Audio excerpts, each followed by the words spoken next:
What's up, gang? Y'all know I'm a big mentor of Alex Hormozi. So right now we're gonna do just a reacts to Alex's latest video. If I wanted to become a millionaire in 2024, here's what I'll do.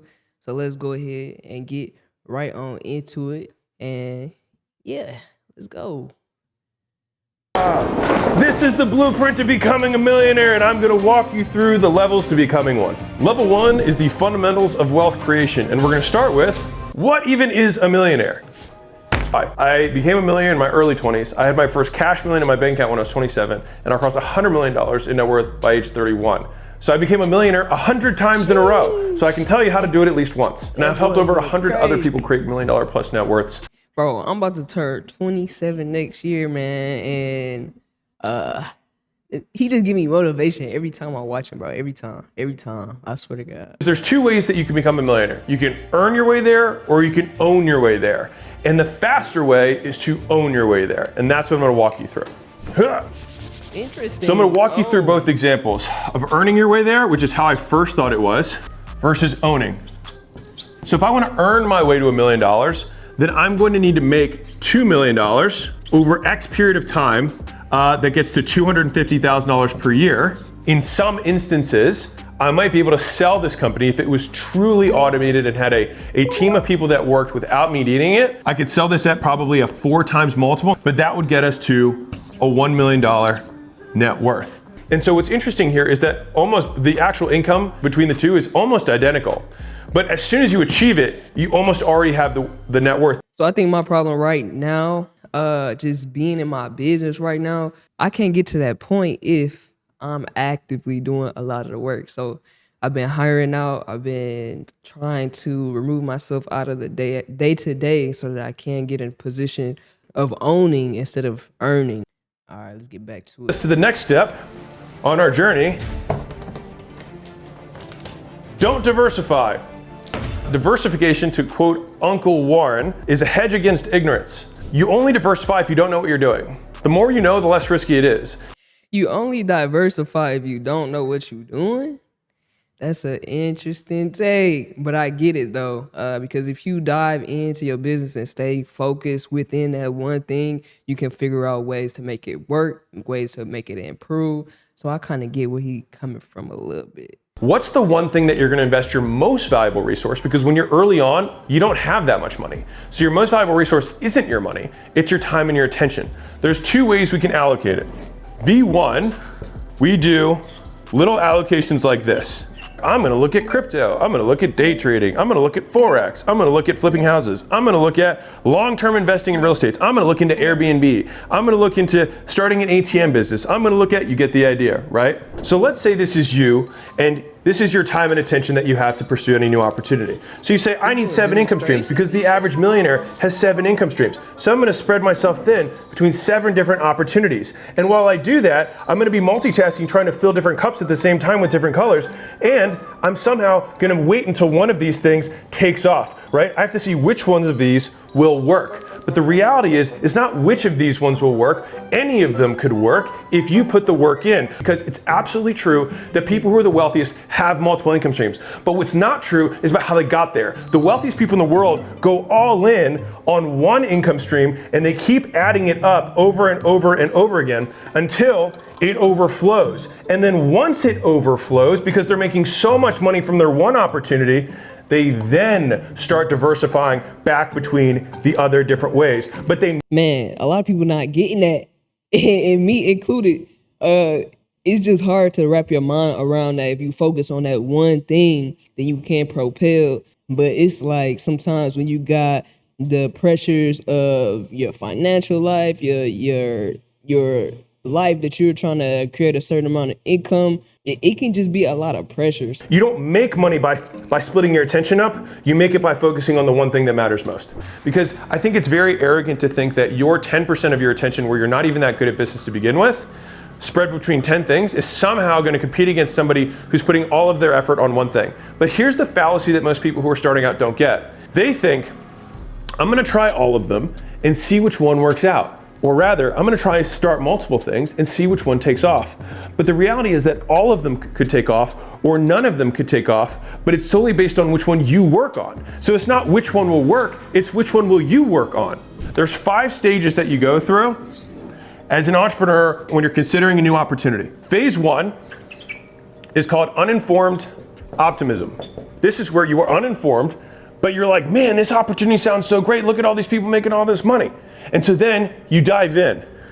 And then you get to something called informed pessimism. You're like, oh wow, this isn't as easy as I thought. There's all these other things that they didn't talk about in this ad or in this highlight reel that they show me on this YouTube short about this person that made $1,000 a day going from nothing from her home, right? So then what happens next is you keep working on it, and then you get into the valley of despair.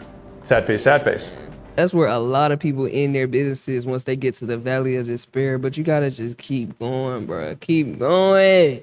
I just got out of that feeling. I was just feeling like, I'm not getting a lot of calls. I'm not getting a lot of bookings right now.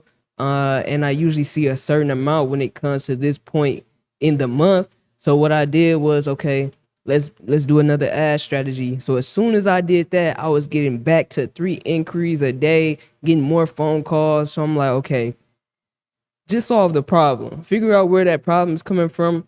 Figure out how you can solve it and just move on to the next thing, y'all. Where most people quit. And this is what most people do now. ... They find another one of these things to get into, and they go all the way over back here because they think, oh no, this one has doo-doo on this side of the fence. So I'm gonna go to the other side of the fence where the grass is green. But what they don't realize is that when they get into that side, it's completely made of manure. And that's why the grass is so green, right? And so what happens is people keep repeating the cycle over and over and over again, and they never make progress. And so here's the thing, is that when you do find something that you're like, you know what, I kind of like this. Okay, this is harder than I originally thought. I need to keep learning. Wow, this is actually really hard. There's a lot more pieces to this than I understood at the beginning. I guess this is why everyone isn't rich. And then something magic happens. You then start to have informed optimism. I haven't gotten there yet, but I understand the math. I understand the process of getting where I am to where I'm trying to go. And ultimately, this is what I'm trying to do with this blueprint for you, is that if I can help you tackle as much of this, or at least compress the time that it takes you to get here, that's a big victory for me. And then you finally get to the final phase, which is achievement, which is you actually accomplish externally what you set out to. And most newbies fall out between here and here and then start this process over again. So most people only relive this over and over and over again without ever making it to here, which then naturally leads you to here, because then you have no desire to diversify because you now get it. And what do you do when you're here? You reset the target. And you say, this is where I want to go next. So I went and started to edit this video, and honestly, it's a long video. I highly recommend that you go ahead and take a look at it. But watching it again, editing it, I posted a few on my TikTok, and just really analyzing what I have going on right now. It's tough. It's a tough situation to go from, not really knowing much about the business, getting to know and learn more about the business, and then having that informed pessimism and thinking that, maybe I need to quit and try something else. But it's a thin line between having that informed pessimism and then having a business without a solution, and a business without a proper market that can continue to help you grow and help move you forward. And I think that's exactly kind of what I'm kind of struggling with right now, because I feel like I am in a tough situation right now when it comes to me deciding on if this is the business that I should be continuing with, when it comes to one of them. So it's just kind of, right now tough for me, like a month after recording this video, taking another look at it and evaluating my situation when it comes to that. But doing all the research, the market research before you get started with a business is definitely imperative. And I knew that the particular business that I was working in had a future expiration date. I didn't believe that it was a super growing market, and I felt like it was a market to yet be saturated. So it's just tough, but I'm glad that I got to watch this. I recommend that you go ahead and watch as well. You see me in a video taking some notes and pretty much going through with all of that. I do want to let you guys know and be aware of some of the upcoming events that we have next year as well.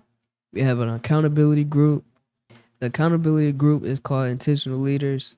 We meet every month on the 15th at 7 p.m. Central Time. And whether you're here in person or you're meeting with us on Zoom, that's an opportunity, the space for you to speak with like-minded individuals, people who are in the entrepreneurial space or just in a professional space where you're looking to constantly get self-improvement and accountability towards your goals, whether that be personally, professionally, financially. We'll be having some guest speakers come, some prominent guests come speak about their journeys and their opportunities that they've had for themselves, and how they've got to where they are right now to where they want to be. But yeah, that's all for this video. I'm gonna wrap this one up because I don't want to go ahead and keep editing for prolonging it. And I'll see y'all in the next one. Peace.